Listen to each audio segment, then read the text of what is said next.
Hi, and welcome to the Leg Group podcast. The purpose of the podcast is to engage in meaningful and interesting conversations with professionals who are excelling in their field of work. We do so by initiating dialogues and having conversations about new and upcoming avenues of work, which some might even consider as unconventional. The objective of the conversation is to widen the viewer's perspectives about careers and the journeys which people take to find what they love doing. So, what's up, dude? We're here live. Thank you for having me. Yes. Seriously. What's been up? I come to Barnet about 4 times a week. I'm so happy I stopped off right before I went to the gym. Nice. Yeah. Yeah, you should stop more often. Yeah, definitely. It's a very nice place, very quiet and peaceful. Might just not for sure. For sure. So, what have you been up to? What's been going on? Lately, I've just been getting over one neck and shoulder injury that I had that I picked up preparing for my last fight, which I had to pull out of because of the injury. So I was shooting for a takedown, and the guy sprawled really hard on my neck, and it kind of threw my neck out. It made my neck go up a bunch of notches, so I couldn't really turn my head without feeling like I was going to black out. And I did about 3 weeks of a fight camp with that injury before I finally had to stop, and the doctor pulled the plug on the fight. So getting over that, rehabilitating my neck and my shoulder properly to be able to go 100% in sparring like I'm going now. A month and a half after I got that injury was something that I had to navigate very closely and very meticulously because unless I did that, unless I was very good about everything that I did, because I'm a very impatient person otherwise, but patience is key when you're fighting. Patience is key in life. So that's something that I had to learn, who I was without fighting. So that's what I've been up to. Nice. Are you doing okay now with the neck? Back to 100% now. No, thank you. Lovely. So, when you're in a fight, do you really have the time to notice this pain, or is it just much later after the fight is done that you actually start noticing these injuries? And so depends on what context you're talking about it in, because when you're fighting, there's so much adrenaline. If you're in a fight, if you're in an actual fight with lights and people, or even if you're just in an altercation with somebody, your heart rate's going to be up, your body's going to be numb to whatever pain you're going to be feeling, no matter what that person throws at you, because you're in that fight. right. I don't really feel pain right after the fight. It's when all the adrenaline wears off and my BP comes back to below 100 that I notice that, okay, shit, my ankle's hurting, my head is hurting, oh shit, I have a cut on the back of my head. So, and then there's some days from sparring where I can feel it almost immediately, because I know that the level of danger and the stakes aren't that high. So, depends on what context you're talking about. But otherwise, yes, you completely, fully feel the pain only when you're done training and your body cools down, for sure. Right. So this is a very stupid question, but what is sparring? I have not much of an idea. Sparring is when you practice fighting in the gym. When you practice fighting with your training partners, all the techniques that you've learned over the week, you put all those things together. Not just in terms of what drills you've done, but also the active partner drills that you can do. So if, let's say, somebody's holding pads for me and they also have to hit me back, so we're going one-on-one. If I throw a javelin across and he throws a javelin across, that's something that we have to perfect by the time sparring day comes around. Because when you spar, you have to actually practice fight somebody in the gym. And that is your preparation for battle. And even if you don't want to fight or compete, sparring is a very good thing because it keeps you super honest. It shows you who you are. It shows you exactly what you're made of, regardless of whoever's watching or whoever's there. Right? It can be 5 guys in the gym, or it can be 50 people in the gym watching you. Right? So when there's 50 people in the gym, it does feel like you're kind of fighting in front of a crowd, so the stakes are that much higher. But also being able to approach sparring and the fight with the same intensity, not the same intentions, but the same intensity, is something that gets you used to fighting and being in that space. Nice. So sparring is test driving a car in a video game, like if you have a video, like a simulator. Nice. Right? So it's simulation and fighting. So for you, you got into fighting and you said that you need to get used to this environment, right? So what was your first exposure to fighting? Or I started fighting because I used to get bullied in school quite a bit. And Bishops, Marys, at least in Bishops, all the border boys, they make this gang, they gang up on people, and even outside school sometimes, right, despite them being borders. And for me, I was always the smallest kid in my class. I was always very quaint, very quiet, and I genuinely did not like being like that, so I started playing music to be able to deal with stuff like that. So I played on the school band for a couple of years. And that didn't help me get any respect. I was still getting bullied. So when I was maybe, I want to say 9, I started training, but 10 I started competing in boxing in school. So when I was 10, I had my very first boxing bout against the guy that used to bully me coincidentally. Right? It sounds like something out of a movie, but that's just how everything really went. And I think that the fact that it was him that I fought first is the reason that I'm still fighting today, because it showed me that even at 10 years old, I was able to overcome somebody that tormented me for about 6, 7 years before that. All through lower kg, upper kg, first time, like all those years. So to finally get him back and get him out of there in 30 seconds showed me that this is something that I could do and maybe I can do it to other people. Not hurt other people, but show that I'm better in some way. Because my grades were not the best in school. I was not very good at football, which bishops take super seriously. Yeah. Or basketball, or cricket, or any of those sports that all the girls like. So I decided I wanted to fight. I decided I could, and I saw that I could fight. So that's something I stuck to, and here we are today. That's insane. Yeah. No, because I get what you're saying, because you know that it gives you a lot of pride. Something to be proud of and respect yourself also. In a Respect way. yourself, yes, but it also gives you a lot of peace, because when you're not fighting immediately, like if somebody can't fight and they walk into a room full of strange people, they're very insecure, they're very to themselves because they don't know when shit can go down. And as guys, we know that shit can go down in the blink of an eye, right? If somebody says the wrong thing, somebody pushes somebody's too drunk, so something can go down. Now, I didn't just start fighting to handle situations like that. I started fighting because it's something that brought order to a very chaotic environment or a very chaotic activity. Where you're sparring, you're not allowed to do dirty things to a person. You're not allowed to bite a person. You're not allowed to eye gouge a person, kick somebody in the balls.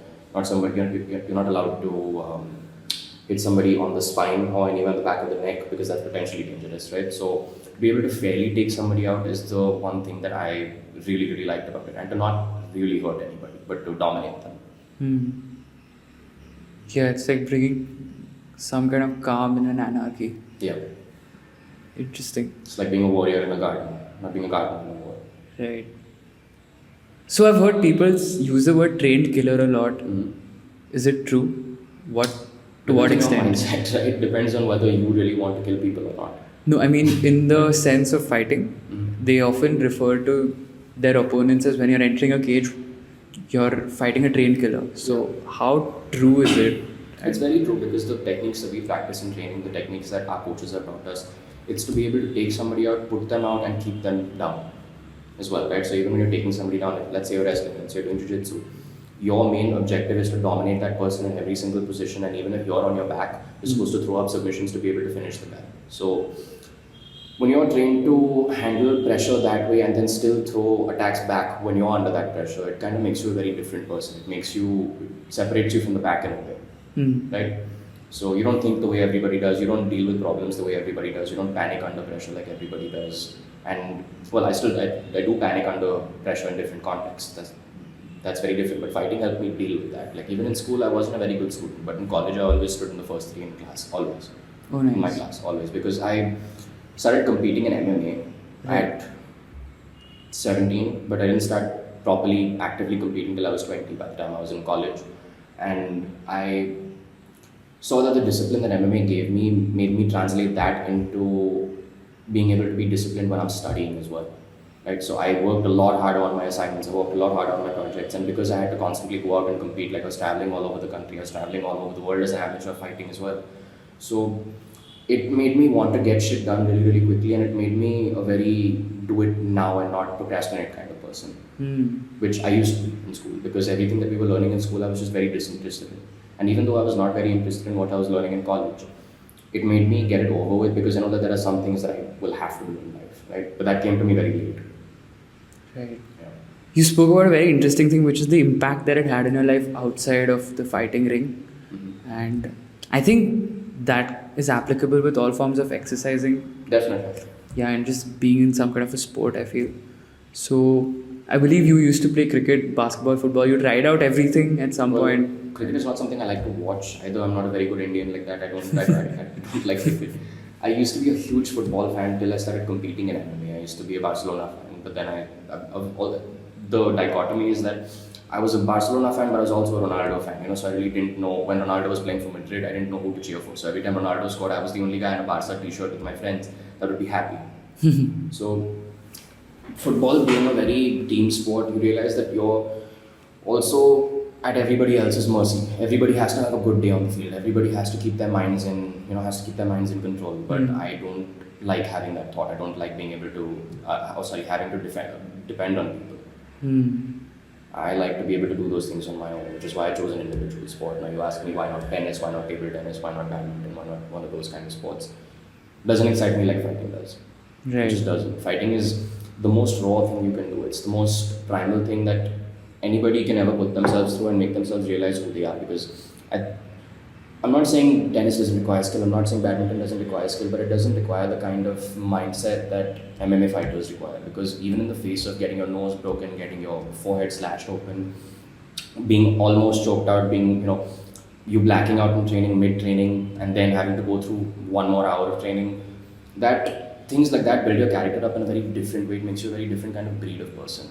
So that's something that attracted me to MMA, because I saw that every day in the gym. I was the runt of the pack when I first stepped into the MMA gym. I was the smallest guy. I was the guy getting leg kicked. I was the guy getting out wrestled every day, outclassed every day in some way, shape, or form, despite my boxing background.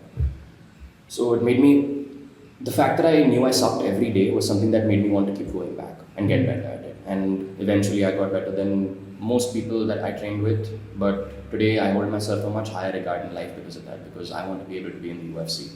I want to be India's first UFC champion. And that's something that I've said on every single podcast that I've been on, because it's something I really, really believe is going to happen. Nice.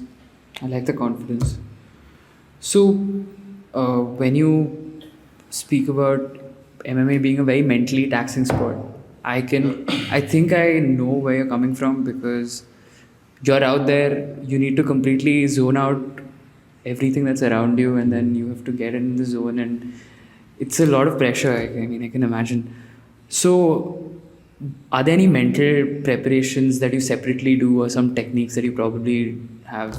Michael Phelps had his thing where he used to plug in his earphones and just be focused. So for me, like I said, with MMA was my life, music was going to be my life, right? So for me, being able to focus on one thing and one thing only and block everything else out is the way that I get better at something. For me, everybody has their own techniques. There's not one proper thing to do to be able to zone in and then just be a fighter. You have to train your brain to do that. You also have to train your brain and make your brain click in ways where you know that, okay, chalo, if I have this thought, or if I say this little phrase to myself, I know that my brain switches on its own. For me, I don't play guitar, I go for training. I'm not saying that, but I'm saying to be able to condition my brain to focus on one thing and not think about how awesome that plant looks.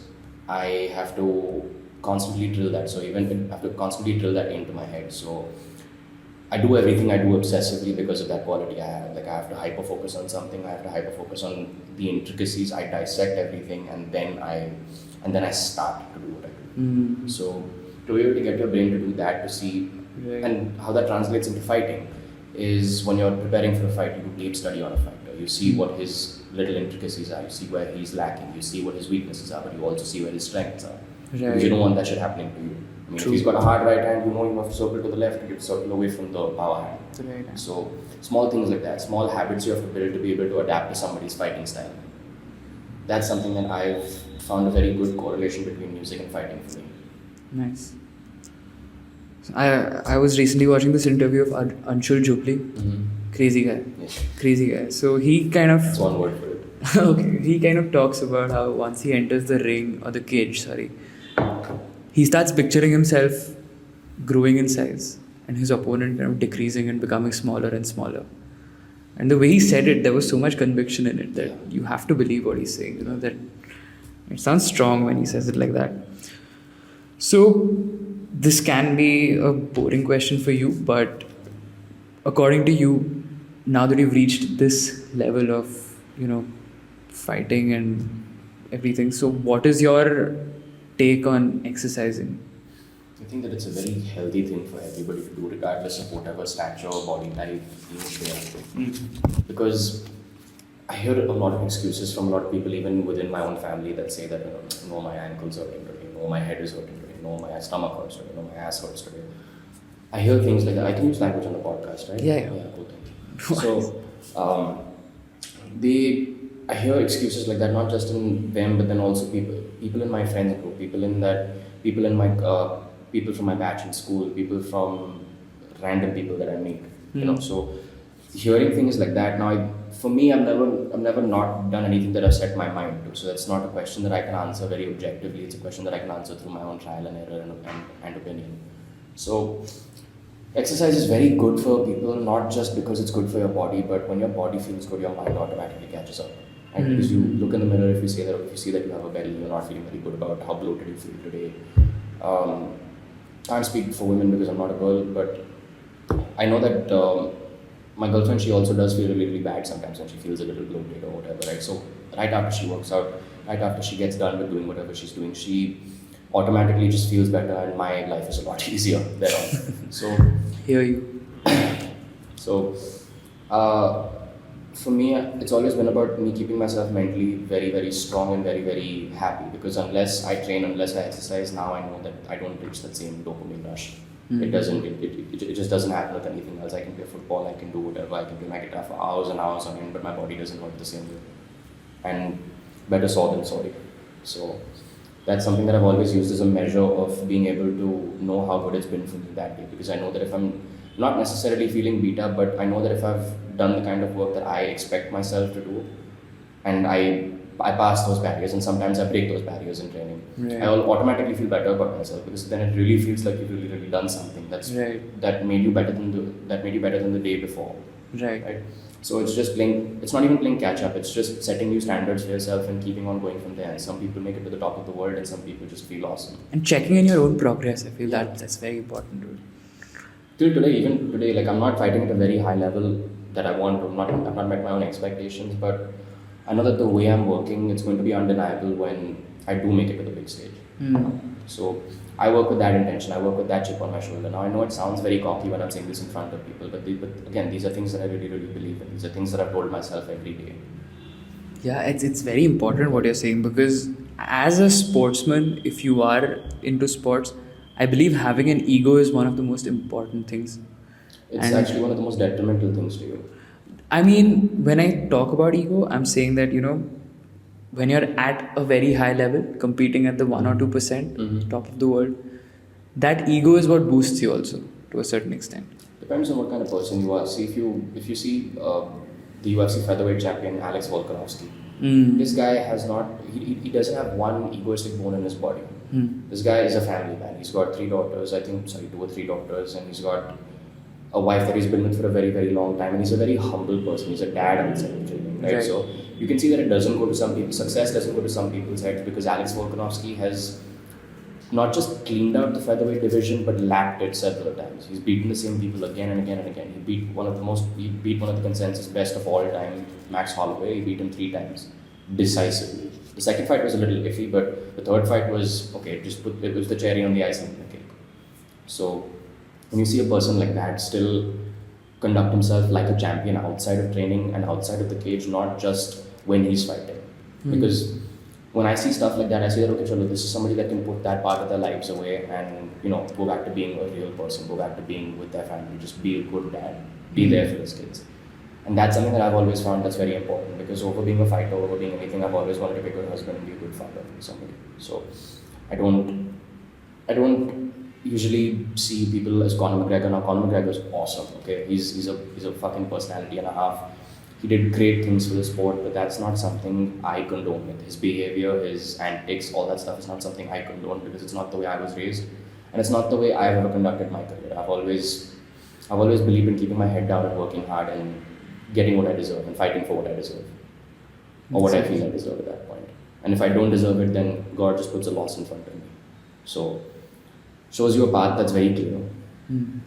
So I don't think that ego is something that will manage your career very well, but being able to put your ego aside when you have to put it aside, and it's almost like a superpower, because you know that, okay, chalo, I have to have this white belt mentality, I have to have this learner's mentality whenever somebody's trying to teach me something. Today, even if a complete beginner does something cool, I'll ask him how he does it and dissect it, because that learning process never stops. And that's something that fighting teaches you. It teaches you to never, ever, ever have an ego. Your ego and your shoes stay at the same place, at the door. Yeah, I think I get what you're saying about the ego aspect of it and not having an ego. So moving on, I feel let's move to the Indian scenario now. And how popular is boxing, wrestling in India? Boxing and wrestling very realistically. Yeah. So on an amateur level, you'll find a lot of people that are very young doing the sport, but then people that do boxing, people that do wrestling don't really come from the best backgrounds and to be able to sustainably do it. So the people that do make it get to do it. The people that don't usually end up going down the wrong road. And this is just from what I've seen around me. I'm not making assumptions on people that I haven't seen. And this is just from what I've seen in the MMA scene and boxing and wrestling scene in Pune. So, and even from where I've traveled to train, I've seen a lot of people show up to the gym, be champions, and then just not show up again because they let their lives go in a certain way. And that's a very dangerous thing. So, with boxing and wrestling, you'll find boxing, wrestling in mostly any city, small town, village in India, anywhere, literally anywhere, because they're two sports that are also funded by the government. They're two sports that are marketed by the government on an amateur level. On a professional level, there's not really much of a spectrum where you can sustainably do it and live like a pro athlete in India, at least for those two sports. Now, in MMA, if you have the right kind of sponsorships, if you have the right kind of contacts, and you have the right kind of marketing done for you can make a shit ton of money not even doing MMA.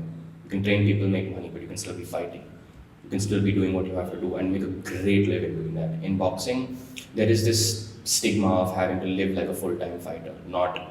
I'm not saying MMA doesn't require you to do MMA and fighting full-time. It just requires you to be able to access your brain in different aspects when you need to, like different aspects of your brain to activate in different contexts of life. So let's say I know that tomorrow is going to be a very, very hard day.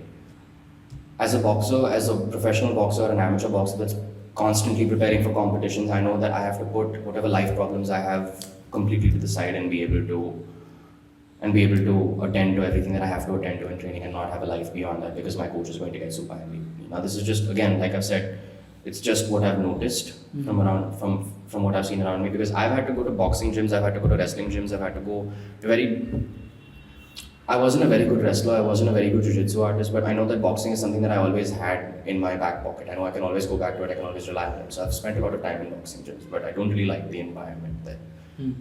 Not because it's a little too hard, not because people are not the most friendly over there. You can't have extra friendly people in the gym, even though people are super friendly after training is finished.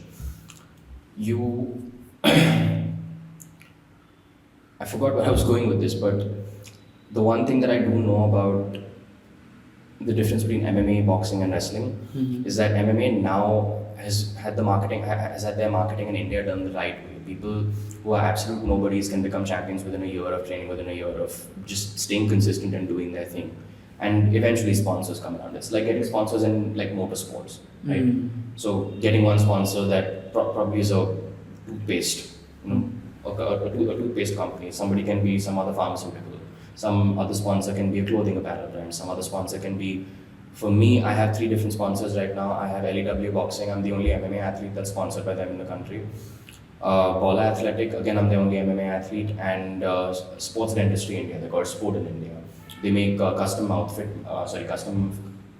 mouth guards for MMA athletes and boxing athletes. Nice. So, and mine has Spider-Man on it, so I love it. Yeah, and he put my name on the side. So he's customizing it in very unreal. One guy got a Rick and Morty one, and that seemed really, really complicated to do, but he got it done anyway. And the quality was just crazy. So MMA has these different aspects which intrigue very, very different people from different walks of life. In boxing, everybody that comes there to be able to get good at boxing. In MMA, people come to the gym just for fitness. People can come to the gym to be professional fighters. People can come to the gym to be competing as amateurs, and still take their lives outside very, very seriously. Now, I'm emphasizing on your life outside being so serious is because, let's say you get an injury, let's say you feel like you're trapped in your own body. You need to be able to fall back on different aspects of who you are to feel good about yourself, to not completely let go of yourself, and to not think of yourself like a loser at the end of the day, right? And that's something that MMA will always give you, because if you can't, let's say your neck is hurting, you can't spar, you can't grapple with anybody, you can still just do a lot of pad work. Now you can do that in boxing too, but again, it's just one aspect of fighting. So I don't find it, for me, it's never been that intriguing. And a lot of people our age, a lot of people younger than us, a lot of people even slightly older than us are now gravitating more towards MMA. Athletes that have been boxing since they were like 8 years old and made it to the Olympics now want to try to do MMA because it's a far more intriguing sport. And for no other reason except the fact that there's more ways to challenge yourself and more ways to get good at things. So that's how the scene is. It's a very green, it's a very green sport in India, but it's catching up to the rest of the world pretty quickly. And thanks to people like Anshul Jugli, who- who go and represent India at the highest level, at the highest standard. right? Not just go there and be a role number, but also to go there and stand out. Like he gets on the mic and he starts screaming, India is here, India is here. And that's a very powerful thing for any of us to hear, because like everybody that's trying to break through, trying to prove themselves, Indian athletes are not taken very seriously wherever they go, in whatever sport it is besides cricket. Right. So, especially in a sport like MMA, that wasn't even a concept when MMA was conceived in 1997 in the UFC. It wasn't even a concept in India. People weren't even training MMA. People were doing boxing, people were doing kickboxing, people were doing wushu, people were doing traditional sports like that. When MMA burst onto the scene, it intrigued everybody's minds, because in India we have this innate thing to be creative, all of us. Whether we accept it or not. You can be a CA, you can be fucking creative as hell. You can be an engineer, you can be very, very creative. Everybody has that. So when MMA burst onto the scene in India, I just saw this surge of people wanting to be something. Because like I said at the start of this conversation, you can be an absolute nobody to going and being a champion within a year. Right. It just depends on how hard you work. And in MMA, the only thing that will make you successful is how hard you work and how consistently you hold yourself at a high regard. Not be an asshole about it, but you have to be able to see yourself as not less than everybody else. You have to see yourself as, okay, I belong here, I belong in this league. And if I don't, I have to be able to. Right. I'm sorry about the heat, man. No, go for it. Yeah, it's bad. So, you know, soundproof. Yeah. So I told you that I tried MMA for a very brief period of time, and I think my biggest learning was just being humbled. Yeah. And it just kind of puts you in place, because I got kicked by a 10th grader, I think, and we were doing some kicking practice At P-Town? This was at Lions. Lions, Yeah. So we went there and I got kicked on my thigh really hard. Yeah. And it pained a lot, but it kind of shows you how strong your muscles need to be. Because that, I didn't expect it to hurt, right? But it did. Yeah. So just getting humbled and getting to know your true self, and then you have a starting point, right? And there's possibility for growth from there. So that was a great experience also. Did you as a kid watch WWE? A lot. You I had did? the video game, I had everything, I created my own characters. I put Rey Mysterio's mask on my own character, I made Rey Mysterio 6'3". Loved it. That's a dream. I think even he wants that. Yeah. But damn, yeah. I mean, for me, I found out very late in life that WWE is fake. Yeah, no, even I did, but I was embarrassingly late, but yeah. Same. Yeah. And then after that, I kind of gravitated away from fighting and just watching something to do with fighting, because I never really because it was like my reality was questioned after I found out that WWE is really fake. Yeah, fair enough. But then finally I was introduced to UFC and I started getting into it a little bit. And you spoke about Conor, right? And his antics are not the most appealing to everyone. And it reminds me, I think the only one match that I watched of his was with Khabib, right? And before the match, there's the trash talk, yeah. And Putting it mildly, but yeah. Right. No, and I think I've seen this on a couple of other podcasts as well, where Joe Rogan is there. He's asking Khabib, what does this fight mean to you? There's an entire crowd of people. Right. Yeah. And I think they're all fluent from Ireland. Yeah. And he's like, Alhamdulillah, I know you guys don't like this. I found that so powerful. Yeah. Man. Like, that's just big energy. Love Tomorrow it. night, I'm gonna smash your boy. Loved it. Damn. Loved it. Yeah, dude. And he actually did it. Yeah, he did. He and destroyed quite decisively. him. Yeah. Yeah. And he knocked him down in the second round with an overhand right. Yeah. Yeah. And then he jumped into the crowd and just attacked and it just shows how personal it is, to these guys. Now, my very first experience fighting in international MMA was fighting a Dagestani Russian. My luck was just shit. Okay.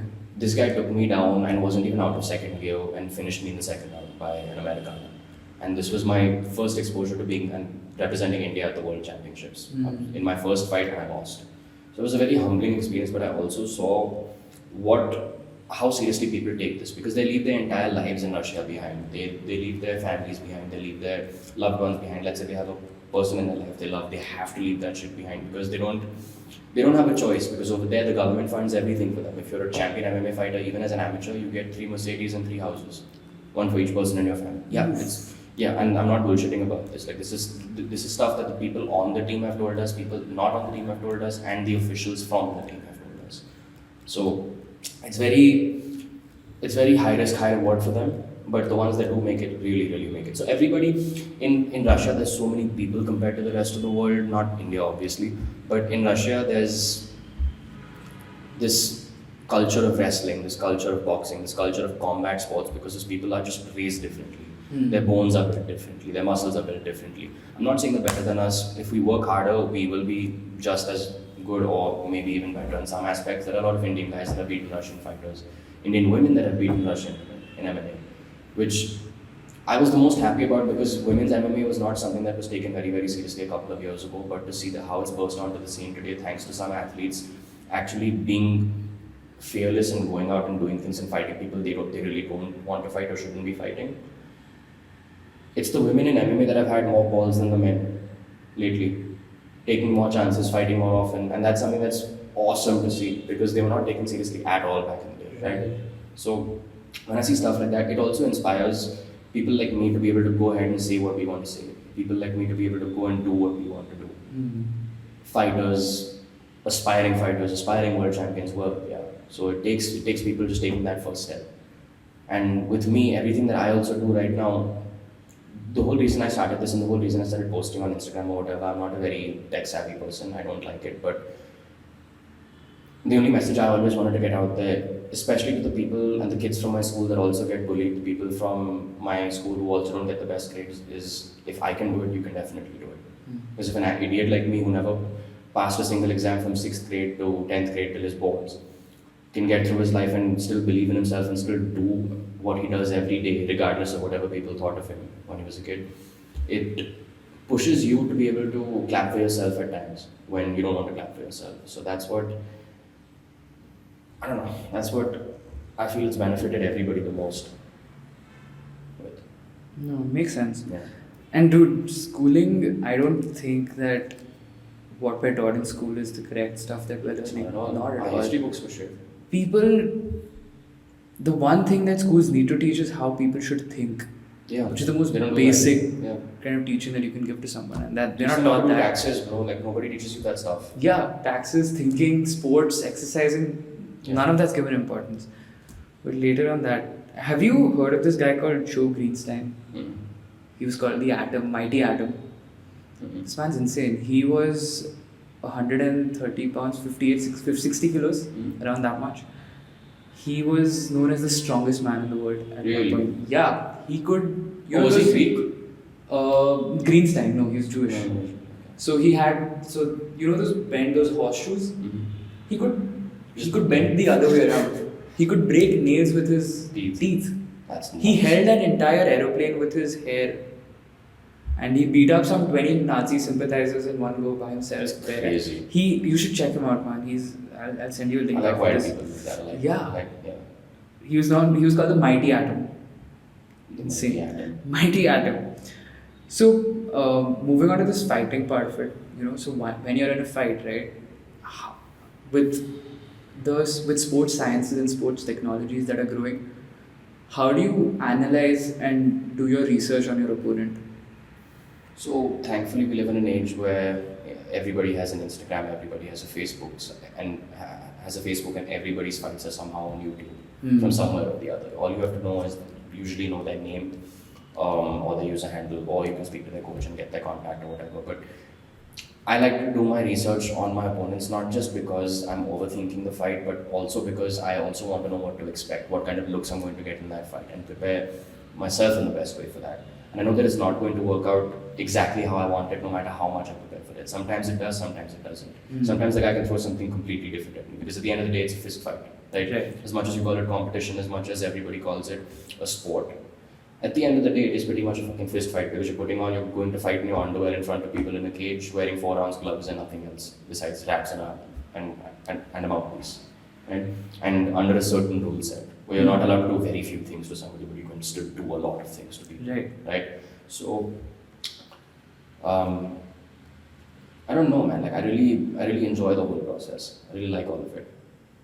So to get into MMA, do you have to know what's the basic requirement like? Sorry? to get into MMA? What does the basic requirement look like?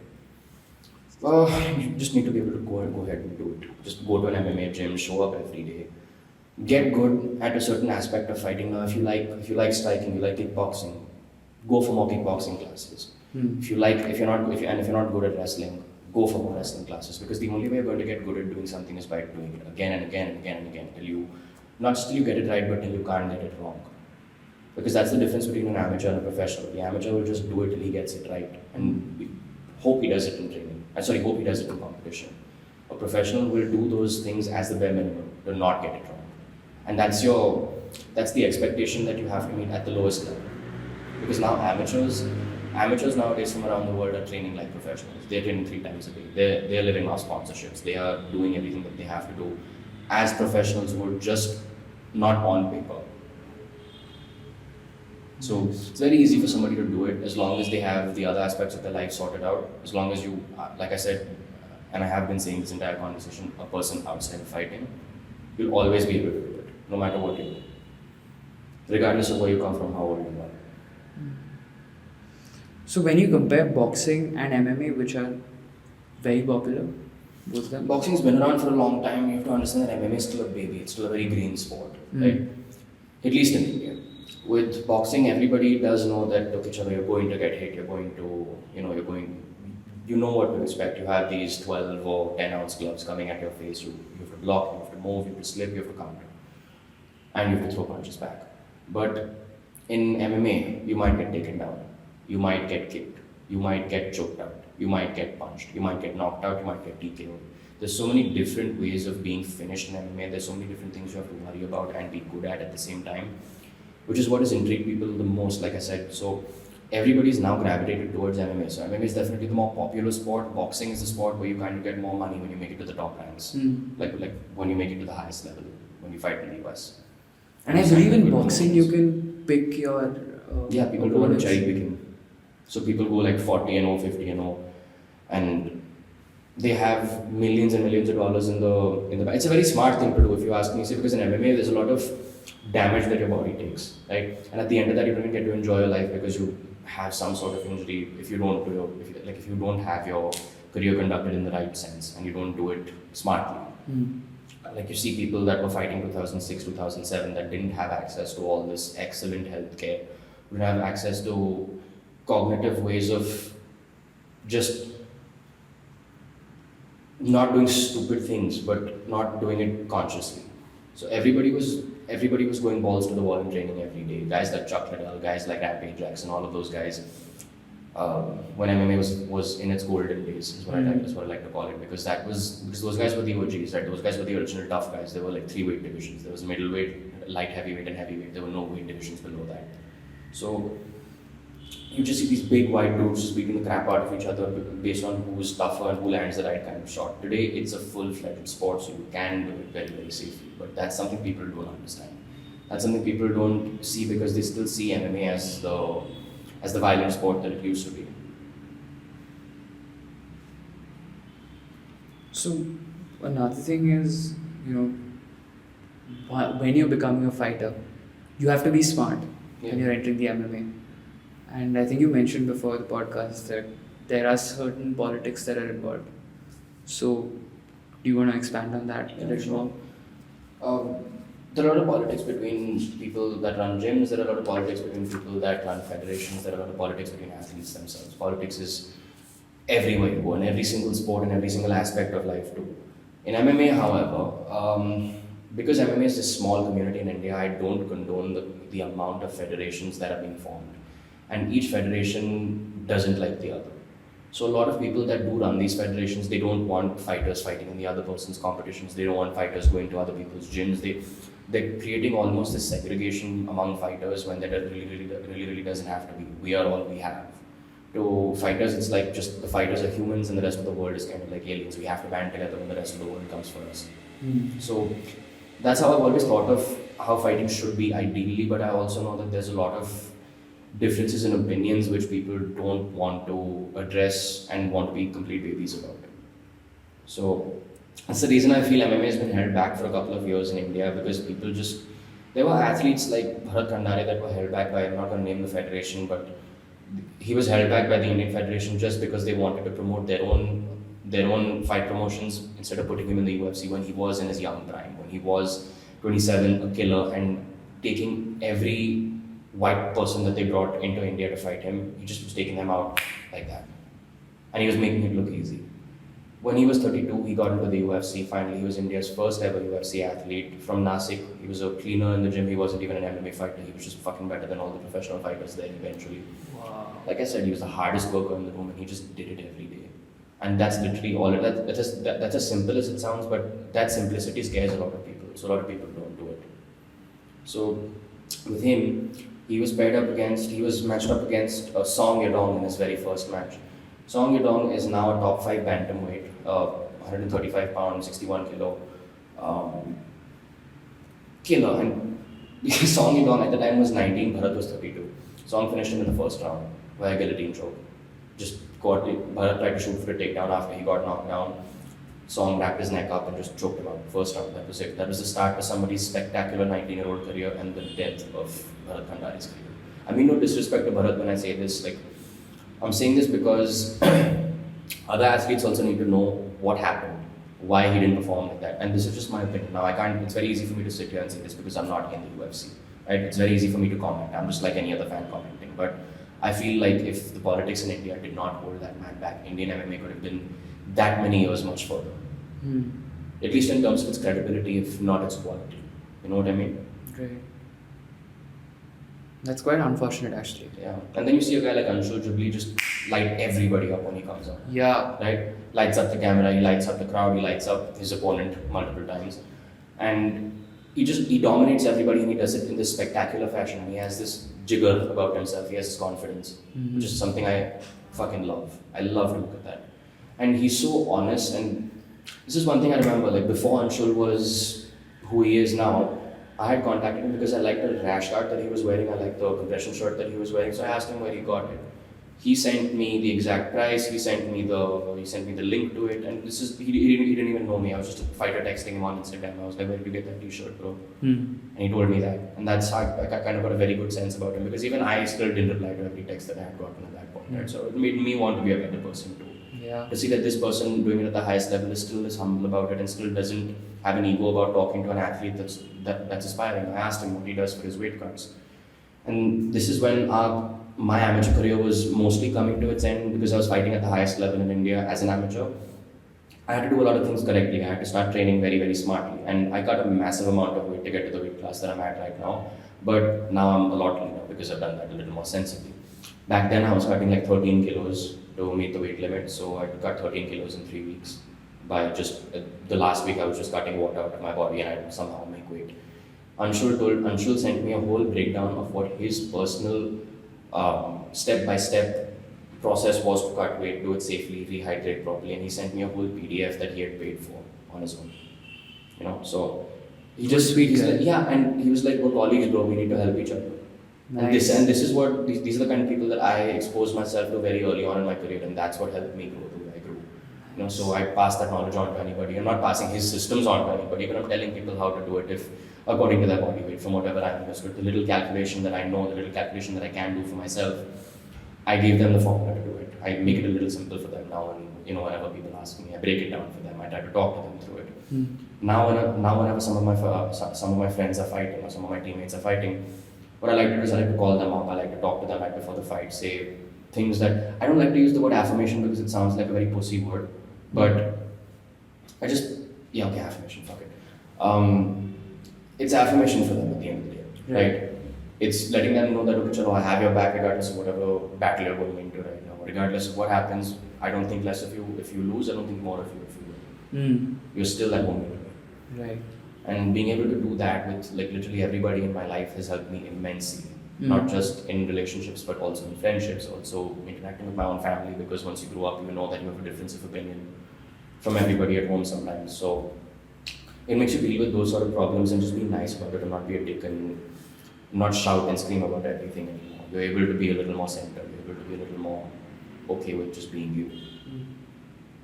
So, I just want to touch up upon one last topic, which was when you are considering a demanding sport like MMA and thinking of going to the UFC, how important is external mental training? Definitely, it is 90% of the battle.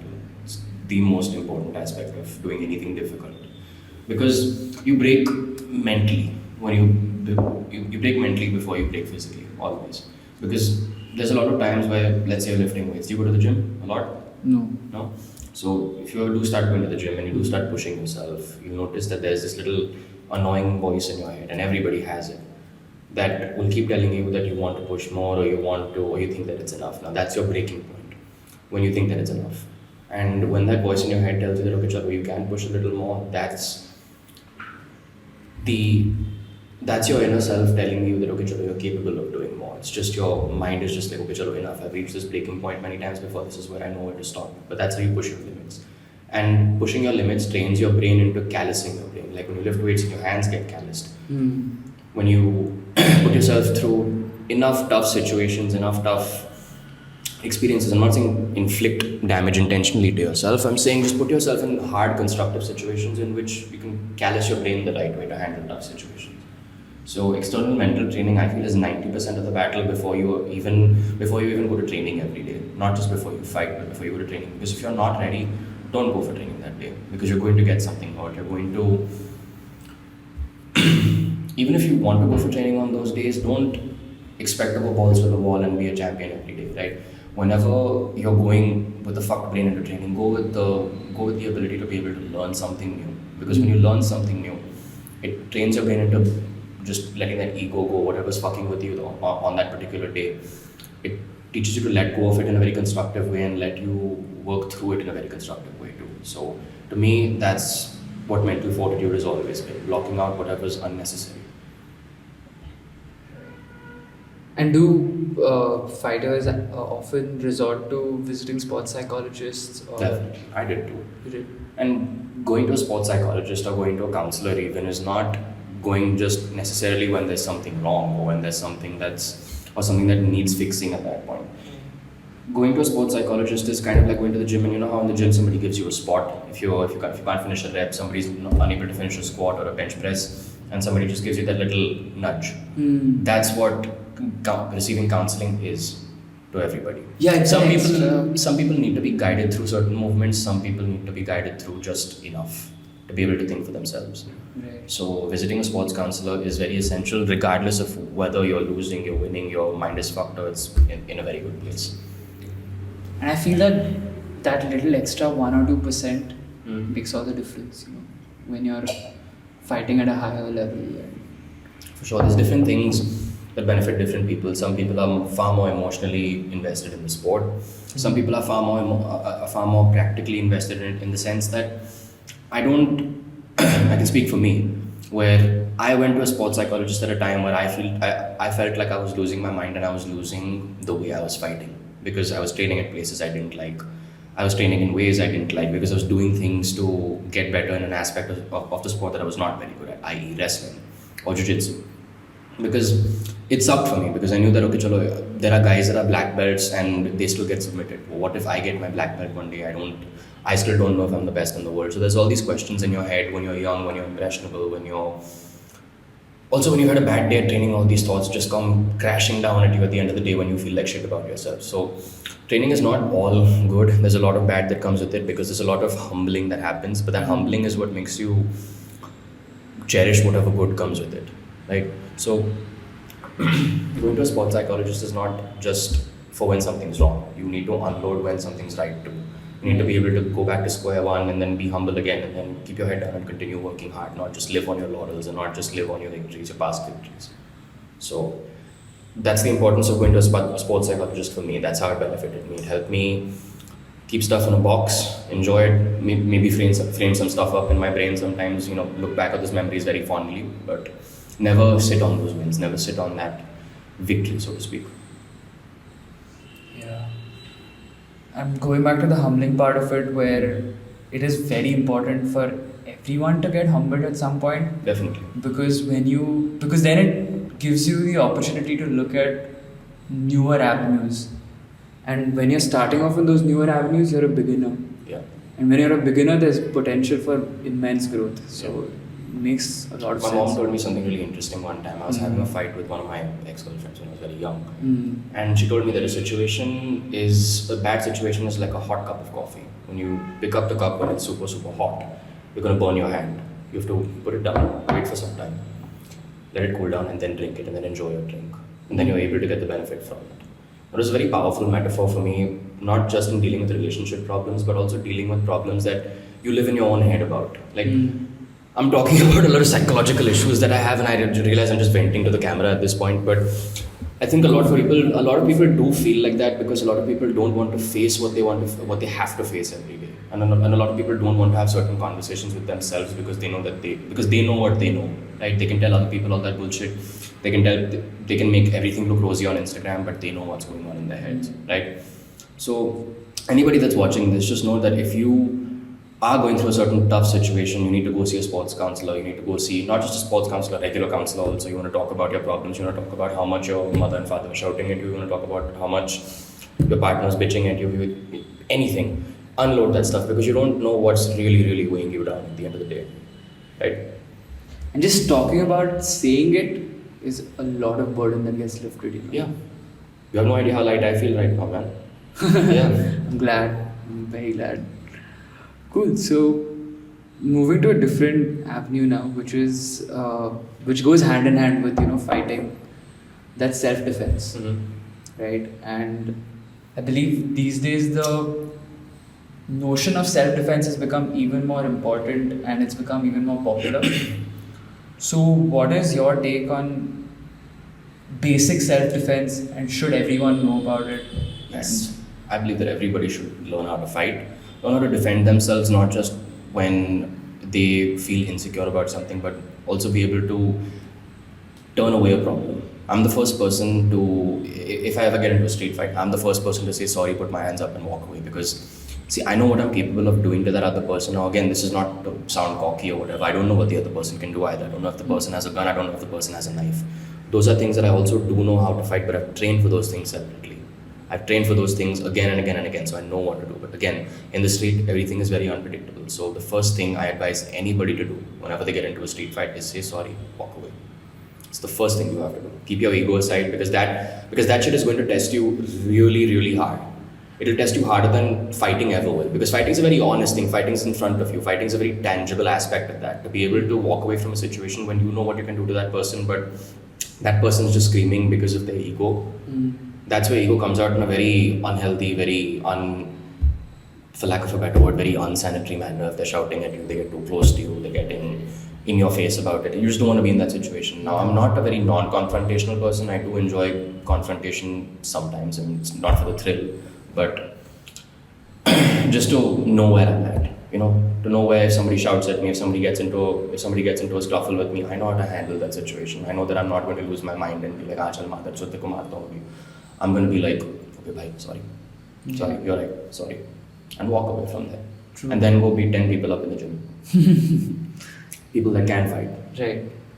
No, I get what you're saying, and I agree with it because in your head you have all these moves planned out, that when you enter a brawl on the street, maybe you're going to go and kick them in the nuts, you're going to knee them in the nuts and maybe punch them. But this is all in your head. Until you practice it, until you actually make it happen, until you experience it, there's no way of you actually knowing what's going to go down. Very true. But what you said, to just put your hands up and just... I feel that is the best solution. Yeah, best. And many people don't really take that path. They don't. It is... That's why I don't go party, bro. Alcohol is a bad thing. There's a reason it's called haram. Oh, yeah. So, yeah, self-defense is extremely important these days, and I feel everyone should experience it. Not getting beaten up, but just practice some kind of self-defense at some level. Some sort of skill that's going to challenge you enough to be able to be not insecure in a situation, because a lot of street fights happen because of a shit ton of insecurity. Right. Everybody that just, somebody shoves, if one guy shoves another. Now I say guy because I know women fight too, but I don't, I've only been in 2 street fights in my entire life, so I can speak for myself. Again, I don't know how other people think, this is how I think. I did not want to be in those two situations first. Like before I say anything, I did not want to be in those situations. It escalated because they put their hands on me first. It's just when that happens, it is the person who knows how to defend themselves' job to finish it as safely for the other person too. So what I did was I didn't do it in a safe way. The guy caught my collar and I kind of broke his nose with my head. It's a very street fight thing to do. You can't do that in MMA. But again, those are things that become instinctual when you know how to fight. When you know that okay, chalo, there are more weapons. There are more weapons that I'm not going to be able to use in a fight. So fuck it, let me use it right now. Put him down for good. Broke his nose. He fell to the floor. One of his guy friends tried to run at me head first. I threw a knee. Broke his nose too. And they both were and they had come like 25 people to beat me up. The rest of them fucking ran away from there because they saw me do it to the two biggest guys there. But I still don't feel good about that stuff too. Like I still feel horrible about what I did to them. Every time I see them, even now, I just say sorry. And it all happened because of some girl. Some stupid reason that these guys thought I did something that I didn't do. Like it's a real piece of shit thing to do, which I'm not going to say what they thought I did, but it's the fact that girl could think that I did something like that was what pissed me off and was what made me hit these two guys when they came to hit me and not say sorry. Otherwise, if those two guys would come up and do the same thing right now, I'd just say, sorry, but I won't do it again. But again, that was 16, 17-year-old Karan, so it was a long time ago. Second street fight, fairly more recent. Some guy was catcalling my sister from a building across, and he was clearly very, very drunk. And my sister was just chilling on her terrace, and she was trying to have a good time with her friends. Started saying really vulgar shit to her, started saying really vulgar shit to my mother. My father and I went and took care of him. But yeah, that was it. I did not feel good about that. We took him to the police station afterwards, but it was, like I said, it's a very ugly thing to even talk about. Like everybody listening to me right now also is just like that, right? So it's not something that I enjoy doing because it's an even more uncomfortable situation in person. It's an even more volatile situation because I didn't know if the guy was going to bring a knife down from wherever he was coming from, right? Like my dad went to him first, so I was just thankful that my dad was. It was very late at night, and I'm very glad that he was just in his senses enough to be able to slap the guy and give me the green signal to take him down and keep him there till the police came. So, again, like my brain still requires that green signal to be able to hit somebody because I can't just go around doing that. Yeah. So, I don't know, I don't like street fights because of this unpredictability. I like signing a contract, literally signing my life away. Every time you sign a contract, it says the fighter knows that this may cause serious injury or death. Oof. So every time you fight, you sign your life away. So I've had to think about this a lot. I've had to think about this from a very young age. Whenever I was fighting amateur fights and I was signing those contracts, it said the same fucking thing. It just has more money at the end of the contract when I'm fighting professionally. That's the only difference. But yeah, man, like it's not all fun and games. Fighting is a superpower that you have to keep under wraps whenever you are out in the world because it's not something you can go around doing to everybody. Yeah. And the fact that I can't do that to everybody kind of pisses me off to a certain level also because I'm like, okay, I can't show what I'm doing right now. I have to wait like 6 months to fight somebody. I have to wait 3 months to put out 19,000 Instagram posts about the fact that I'm fighting so people come watch. So it's things like that. Training 3 times a day, doing those things, being disciplined, that's something that gives me a lot of structure, gives me a lot of confidence in who I am. So when it comes down to self-defense, now it's become second nature to me. And since you speak about self-defense, I'll give you another example of my little nephew. There was this really big guy that was bullying him in his class. My nephew's a teen. Okay, he was like me when I was a kid. But I've taught him a few things. I've taught him how to take somebody down. And this is just with us. Whenever he comes over, we're just super wily with each other. We just try to fuck each other up as best we can. He's 6 years old, but that motherfucker can fight. Like he can really, really fight. And he just has no quit in him. So there's this big guy that came and caught his collar from the back, pushed him down because he liked what my nephew took in his dabba that day. And my nephew's also in Bishops. Oof. Yeah. So life has come full circle. And he got on top of this kid, put him in a triangle armbar. I don't even know how this kid knows how to put somebody in a triangle armbar in a situation like that, but that's serious fucking talent. Like the ability to be able to teach a young brain that and for him to actually go out into the world and defend himself and do that. I tell everybody this story and my brother doesn't like he doesn't like me telling people this story because it puts his son in a bad light, but I'm like, your son's a fucking badass dude. Yeah. He will not take shit from anybody even at 6 years old, even though he's the smallest kid in his class, but he just has this swagger about him now whenever he walks into a room and he's going to carry that for the rest of his life. That's a great. That's something I want to be able to make people feel. Yeah, that confidence it gives you. You know. And also for kids with special needs, being able to do something physical is the only thing that they can actually go ahead and do, because cognitively, when their brains try to cope with something in the real world or in the normal world, they feel very, very out of place. So there's this one program that I do want to start eventually once I'm done fighting, is I want to be able to help kids with special needs to be able to fight, or to be able to have some sort of confidence in themselves.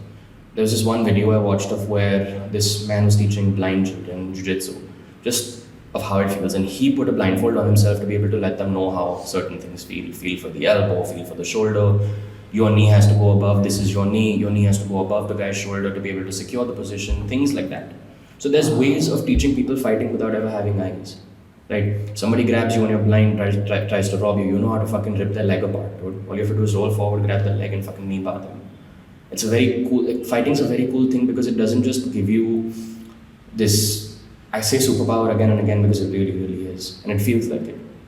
But it gives you this confidence in who you are to be able to walk down any alley, walk into any room, know that the people that are with you are safe, regardless of whatever shit goes down, and that you're safe, regardless of whatever shit goes down. But the people that are with you will be more safe than you will, because you'll put yourself in harm's way for them. And you also have the confidence to do that. And you also have the ability to do that. Yeah. And I think when you're a fighter and when you see someone do something stupid and you know that a fighter is going to emerge, Even in your head, you're just saying that you don't want to do this.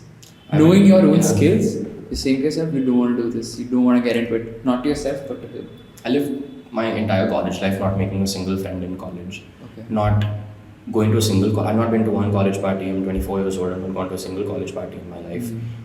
All because I just didn't want to mix with anybody in my college, because there was this, everybody that came to my college was either some politician's kid, some corporator's kid, or somebody that had an ego that was way bigger than his head. So I never found, I maybe had two friends in college. One was one was an army brat, the other guy was, I don't know what he did, but he was just very sweet. I didn't ever live that college life because I didn't want to, or I found it uncool. I did it because I didn't do it because I was competing as an amateur. I was living the life of a professional college athlete at the time without ever representing my college. But that gave me a lot of objectivity on how everybody else is in college. Whenever somebody, like, you know how things are in college, right? People have fights, people have arguments, they want to beat each other up, show off in front of women. Like, that shit was never important to me. I've always had steady relationships, so it gave me a lot of confidence to not try to impress somebody else. With these guys, they wanted to constantly show who the biggest dog in the yard is, right? And whenever they would fight in class in front of the teachers, I'd just be sitting in my corner like, yeah, bro, fucking go jerk each other off later. Do it. Yeah. Their point is the it's a very powerful feeling, like you're sitting in the corner of the class and you know that you can fuck all of them up even if you wanted, like even if you didn't want to, and even if they came and messed with you, but they're not gonna come fuck with you. And not a single person spoke to me in college because of that. I found it really, really peaceful. So I had this. So every time I went to college, it was me paying attention in class, getting good grades, and going home and fighting. I had no life beyond that for 3 years, and I loved doing it every day. Nice. So, on the day of a fight, right? What does the day look like? What do you? I try to make it as normal as possible. I try to get up. I try to eat my chocos.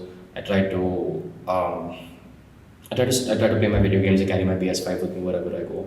Things that I would normally do on a regular day, because if you try to make it too much, put too much pressure on the situation. Yeah, you put too much, not on the situation, but on yourself on that day, because the stakes are so high. Like what happened in my last fight that I lost in, I'm 1-1 as a professional now. I've got 1 win, 1 loss. My very first win was little after my 24th birthday, November of last year. And it was the start that everybody wants to their career, right? I knocked the guy out in the first round. I'm the first professional MMA fighter from Pune. And to me, those things were, like, those thoughts were so overwhelming at that point, where I knew that, okay, chalo, if I lose, I'm going to make an ass of my entire city. But the second fight, if I lost, I wasn't really going to make it. It really wasn't going to be that much of a bigger deal if I lost, but it was. I'll talk about that right now. So, when I lost my second fight, it was probably one of the most, when you say humbling, you get humbled in the gym. When you get knocked out in a fight for the first time in your life, in your second pro fight, that is something that's very, very plain and simple difficult to come back from because I stayed stuck. Like my dog died in December, and that left me very, very stuck in my own head for a very long time. And yeah, no, it's okay. And I fought in March. I've gotten better like 2 months ago. After my injury, sorry, a month ago after my injury, and after dealing with moving on from losing my dog, because like he was my best friend for 14 years, right? I didn't really have a lot of friends growing up. I didn't really keep a lot of people around growing up because, like I said, I was always very focused on getting to the top of the world, and that was and is always going to be my goal till I do it, regardless of how old I am. But he was the one that saw me, like my dog was the one that saw me go through all those sleepless nights. He saw me doing my school assignments all night. Like he stayed up with me. He every time a girl rejected me when I was little and I had a unibrow, he loved me regardless of however I looked, or regardless of however I behaved, as long as I gave him a kiss on his head. So there is this side to me also, which I don't really tell people about, but that's because he was always there to meet that. He was always there to address those sort of feelings that came from me. But after losing, I had a broken nose, I had a concussion, I had all these things that I had to deal with, and no Rufus to deal with it with me. So having to navigate life on my own for the first time in 14 years, as a man for the first time in the world, after going through something detrimental like that, became very, very difficult for me. So when you lose, it kind of brings you back to square one in a way where, chal baba, you have to learn how to fight again. Or you have to learn how to fight all over again. Reassess everything you've done because you got caught with something stupid. Not make those mistakes again. And then be afraid to even make mistakes. So even when I make mistakes in training now, I'll beat myself up about it. But that's how you set higher and higher standards. That's how you set more and more things for you to do at different points of your life. Like about 2 years ago, I didn't know I was going to be where I am right now. I thought I was still going to be fighting as an amateur, but here we are going through all this shit, and I couldn't be more thankful because I still get to do what I do. And regardless of whatever happens, I always talk about what I do with a smile on my face because I love doing what I do. It made me who I am. It's quite inspiring to hear, actually. Good for you, man. Thank you. Good for you. So, let's talk about some tangible things which come with MMA, Money is a big part of it. And money is the joke. There's no money in Indian MMA. Yeah, that's right. Yeah. But anyway, before we get into that, what are the aspects that come with MMA? Like, for example, if you're training for MMA, right, you do need stamina, you need endurance, strength training, balance, and everything. So, could you just give me a little brief on that? So, everything that I have also done in my career, like I said, I can't speak for everybody else, but I can speak for me. What I've had to do in my career a lot is through trial and error, because my parents did not want me doing this. When I first spoke to them about it, I was 17. I was like, Mama, Papa, this is what I want to do for the rest of my life. I love doing this, and it's the only thing I'm good at.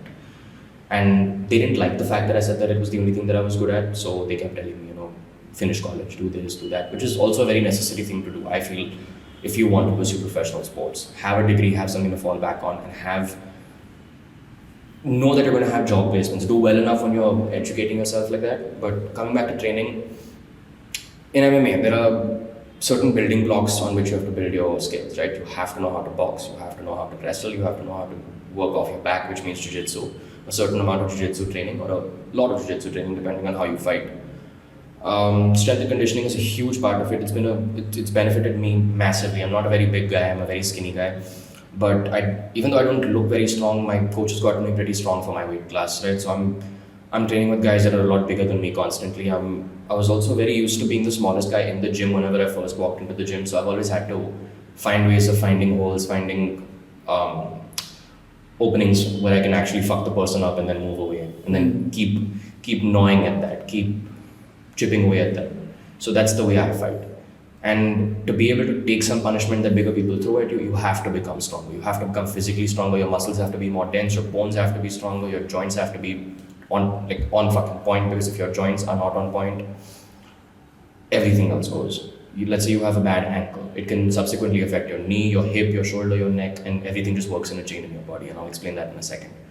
For me, working on mobility and stability and learning to work on one leg, learning to be able to be more flexible for MMA, to be able to throw kicks. Now, static flexibility is not the same thing as flexibility for MMA because because that's called dynamic flexibility. You have to be able to use fast twitch and slow twitch muscle fiber at the same time. What that means is to be able to throw in fast twitch muscle fiber, you fight like Mike Tyson, where you throw fast twitch muscle fiber and slow twitch muscle fiber. Slow twitch muscle fiber is where you're able to go at a slow pace for much longer. Fast twitch muscle fiber is where you're able to explode a few times consistently throughout a certain round.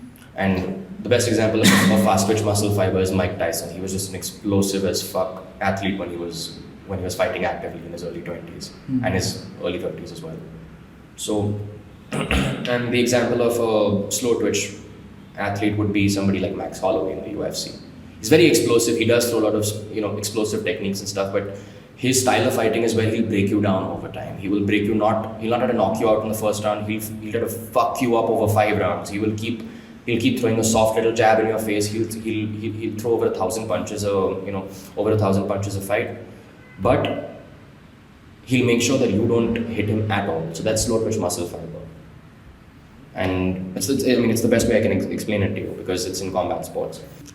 Cool. So I think we've covered a lot now, but when you're getting into a career like MMA, I know a lot about tennis because I've spoken to tennis people who play tennis, of course, and I've realized that the investment into getting into a sport like tennis is pretty high. And as Indians, we have this very bad habit of considering the ROI, the return on investment. So what does the financing look like in the MMA world? A lot of fighters that do this have to do it on their own accord. I thankfully had parents that supported me throughout my amateur career. Still do throughout my pro career as well right now. But then I also worked, right? I also found ways of trying to make money, pay for myself at times. But now I'm getting a job. I'm starting a job. I don't talk about that right now, but see, you have to pay the bill somehow, right? So when you start a sport, let's say you're 10 years old, you want to get into tennis, you want to be a professional tennis player. You have to be able to play the sport enough to know that, okay, chalo, I'm good enough to do this and be very realistic about it. To know that if you have it in you, you don't have it in you, or you're willing to work hard and go against everybody. For me, it was the latter. My parents were not very supportive about me doing this initially. They were not very keen on me doing this as a career path, like I said. So when it came to the financing, every time I had to ask for something, every time I had to, say, Mama, I have to pay my fees, I have to pay my training fees, this, that. I had to always be good for like 3 days before that. I had to always be like, okay, chalo. To be able to get beat up, I had to be nice to my mom, then ask for the money, then ask to, go pay my coaches on time and go do all that. So I had to navigate it through that. Now, for me, I still feel like I was very privileged to be able to do that because my parents had the means to do it. A lot of people that do it right now do it on their own accord. So the stakes are very high for them. They make money training people, they make money through sponsorships, they make money through certain stipend deals that certain promotions will give them. At the highest level in the UFC, the athletes are really, really well taken care of as long as they're fighting on paper. Some people that fight in the undercards also, I've been told, are not paid really, really well. So even at the highest level, the sport is not as secure as it should be. But how the sport is what you bring in for that company is what the company will give you. It's what happened with Conor McGregor. That's what happened with Ronda Rousey. Now everybody doesn't become a Conor, everybody doesn't become a Ronda, but to be able to make money as an athlete, support yourself, and to be able to do this consistently, I can speak about it from the sense of, okay, chalo, you're post college, or you have this dream of being able to do it, get a job, put in the extra hours, and earn the kind of money to be able to support this while you're supporting your own life as well. So there's no other way to do it except the hard way, unless you're well taken care of by people. Today I have sponsors, I have my parents, I have money that I kept aside a long time ago. So I thought about these things when I was 17, 18, so I didn't have the time to fuck around. I never smoked, I never drank at that time, I never strayed from that path because this path was something that I had to completely carve on my own. There was no person in Pune that I could go and show my parents to and be like, okay, so see, he did it. I had to be that guy. Today, I'm not boasting about any of this, but today I am that guy that is explaining to all these people about how to do it correctly, how to do it. If not correctly, at least do it with decency. At least conduct a career with decency and not hold yourself to a low regard, but also don't try to fuck your own career up trying to be somebody you're not. And work with the right people. Who's the right fit for you? Who's this? Who's that? And everything I learned was all through trial and error, and I'm still learning. Yeah. So it's like any other individual sport. Like in tennis, I don't know a lot of tennis players, but I do know a bunch of golfers who do tell me the same things. Like you have to get up and you have to be your own mental coach every day. You have to be your own motivator in chief every single day. Because everybody's going to tell you not to do it. Everybody's going to tell you that it's ridiculous. You get punched in the face for a living, Karan. I'm like, yeah, I mean, that's how you see it. The day before yesterday, somebody came up to me and asked me if the sport is so broke, why are you still doing it? I said, because when the reward comes to you, the reward is so high that the rest of the world just looks at you in a completely different light. I want to be able to be undeniable, not just be a roll number somewhere. So if you're willing to put in those hours, you're willing to put in that effort into just making yourself feel awesome about yourself and the world rewarding you for it, do it. Work those extra hours, take those 2-3 jobs. Still go to training every day. Train once a day if you can't make it training twice a day. But when you're in that training session, when you are training every day, and when you are training for that 1 hour, maybe 2 hours, give your mind no reason to be distracted when you're doing that. And I promise you it will pay. Nice. It's funny, there's a Michael Jordan poster right behind you, and then you're coming and you're sitting right in front of it and saying all this inspiring stuff and how focused you are, and then I'm just comparing it. Is it going to totally discredit everything I just said if I told you that I just saw this? No, not at all, man, not at all. Yeah. But no, it kind of gives me that vibe now. But best of luck, dude, for that. I think you're doing pretty well already, so. I mean, not where I want to be, right? So Right. I'm never really satisfied with where I am. Even if it's a good place, like I don't know it's a good place. But that hunger can drive you, and it does. It's the should, only thing yeah. that's driving me. That's cool. So, from where you are, what does the next part of your life look like? Not life. Life is too general, but next 1 year, It's 2 synonymous. You years. talk about MMA, you talk about life, it's synonymous to me. Okay. So, like I said, I'm coming off a loss, right? So, there was a fight that was supposed to happen in June, which fell through because of my injury to my neck and my shoulder, and it took a little time to get that rehabilitated, get that fixed, and now I'm back at 100%. So, to get that fight back, because the guy that I was supposed to fight fought somebody else, and I'm not talking shit, but it wasn't a fair fight. It just really wasn't. He fought a guy making his debut. My opponent who was supposed to fight was 4-0 at the time. Now he's 5-0. He's beaten complete bums. So, and everybody that he's beaten also just they don't look like they belong in there with him. And I know that I may not be better than him in every aspect of fighting, but I know I'm not an easy fight for him. I know that I'll definitely do damage to him before I walk out of that cage. I know that he's not walking away without something broken or some cuts on his face. And the fact that all my opponents know that when they're fighting me is because I have an unpredictable style. It's because I have these weapons that I know I can fuck people up with if I use them correctly and I use my brain correctly, which I just didn't in my last fight. Like I fucked up because my brain just wasn't there. I just didn't show up fight day mentally. And that's the reason I lost. But now I know I'm not supposed to make, now I know I can't afford to make those mistakes again, because now it's back to square one all over again. Amateur career over, 1-0, top of the world. Went to Thailand for a holiday with my family right after that. Then we lost my dog, and then I lost this fight.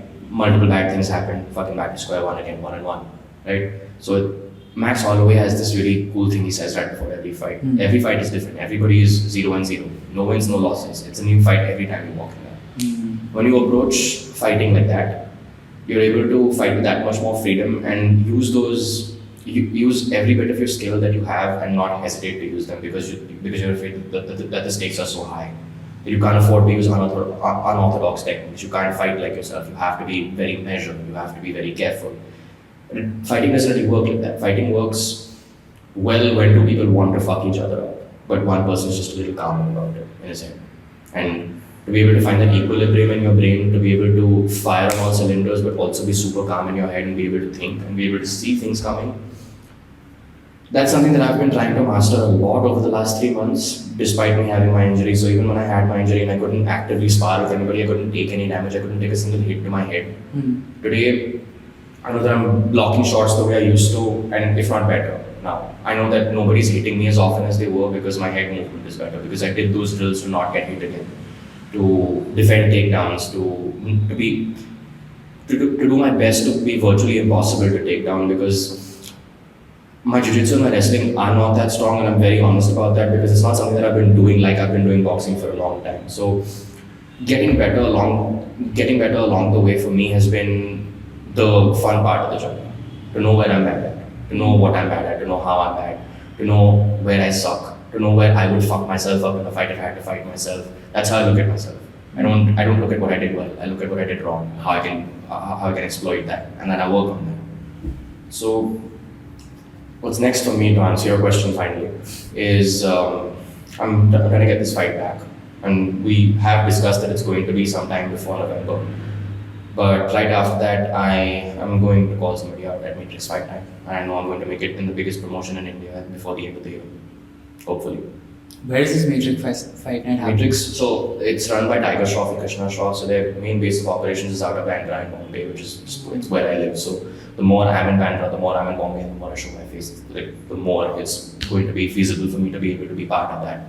And when I prove myself out in fights, right? So right now I'm just a man on a mission. I'm trying to conquer the world one man at a time. That's the plan. Interesting. Top of the world one day, inshallah. You will, man. I'm rooting for you. Thank you. So you want to wrap this up? Yeah. Are you getting bored? No, man. I love this conversation actually because I'm gonna give it a try now. Give it. Come, check it out. For sure. I think I will today. So if we're wrapping this up, do you have any last any messages you want to give to the viewers? Anything you want to say? Stay in school. Don't do drugs.